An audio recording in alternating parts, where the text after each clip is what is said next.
UGC equity regulations 2026 के तहत सरकार यह कहती है कि यह नियम महिलाओं, दिव्यांग छात्रों, एससी, एसटी, ओबीसी और अन्य वंचित वर्गों की सुरक्षा के लिए बनाए गए हैं, जिनमें equal opportunity centre, equity committee, त्वरित शिकायत निवारण और संस्थानों पर जवाबदेही जैसे प्रावधान शामिल हैं। और कागजों पर ये उद्देश्य सही भी लगता है, लेकिन समस्या तब पैदा होती है जब इन्हीं प्रावधानों को लागू करते समय संतुलन और निष्पक्षता गायब हो जाती है,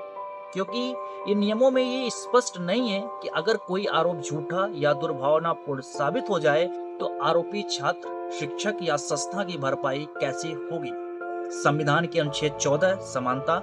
अनुच्छेद 15 भेदभाव निषेध और अनुच्छेद 21 न्यायपूर्ण प्रक्रिया यह कहते हैं कि सुरक्षा सभी के लिए समान होनी चाहिए। लेकिन आज की स्थिति यह है कि जनरल कैटेगरी की छात्र नहीं, शिक्षक भी डर में है, क्योंकि अगर कोई शिक्षक पढ़ाई या अनुशासन के लिए छात्र को डांट दे तो उस पर भी कार्रवाई की तलवार लटक सकती है। सबसे गंभीर बात यह है कि यूजीसी ने विश्वविद्यालयों पर निश्चित समय सीमा में कार्रवाई का दबाव डाल दिया है और चेतावनी दी है कि देरी होने पर उनके फंड रोक दिए जाएंगे, जिससे निष्पक्ष जांच नहीं बल्कि जल्दबाजी में फैसला लेने जैसा मजबूरी पैदा होती है। देश पहले ही एससी एसटी एक्ट के दुरुपयोग के मामलों से सीख चुका है और अब वही डर कैंपस में उतर आया है, जहां एक झूठा आरोप करियर, सम्मान और परिवार तबाह कर सकता है। यहाँ तक की स्थिति यह बन रही है कि अगर कोई जनरल कैटेगरी की छात्रा किसी एससी एसटी या ओबीसी छात्र के अनुचित प्रस्ताव या व्यवहार का विरोध करे तो उल्टा वही और उसका परिवार झूठे आरोपों में फंस सकता है। यह न महिला सुरक्षा है और न सामाजिक न्याय। सरकार अगर सच में महिलाओं, दिव्यांगों और वंचित वर्गों को सशक्त करना चाहती है तो कानून ऐसा होना चाहिए कि हर आरोप की निष्पक्ष जांच हो और अगर आरोप गलत साबित हो तो आरोप लगाने वालों पर भी कड़ी कार्रवाई अनिवार्य हो। तभी व्यवस्था में विश्वास और संतुलन बनेगा।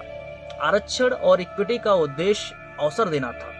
लेकिन आज शिक्षा में ऐसा माहौल बन गया है जहां मेरिट को सजा और योग्यता को अपराध समझा जाने लगा है। 90 नंबर पाने वाला छात्र बाहर और 10 नंबर वाला सिस्टम के सहारे अंदर, ये किसी जाति के खिलाफ नहीं बल्कि उस व्यवस्था पर सवाल है जो सुधार के नाम पर डर फैला रही है। क्योंकि जनरल कैटेगरी कोई अपराध नहीं, शिक्षक अपराधी नहीं, सवाल पूछना अपराध नहीं। और अगर सरकार सच में संविधान का सम्मान करती है तो उसे डर के बल पर थोपी गई इक्विटी नहीं बल्कि संतुलित, निष्पक्ष और सभी के लिए समान सुरक्षा वाली शिक्षा नीति लागू करनी होगी, वरना ये सुधार नहीं बल्कि शिक्षा पर थोपी गई तानाशाही कहलाएगी।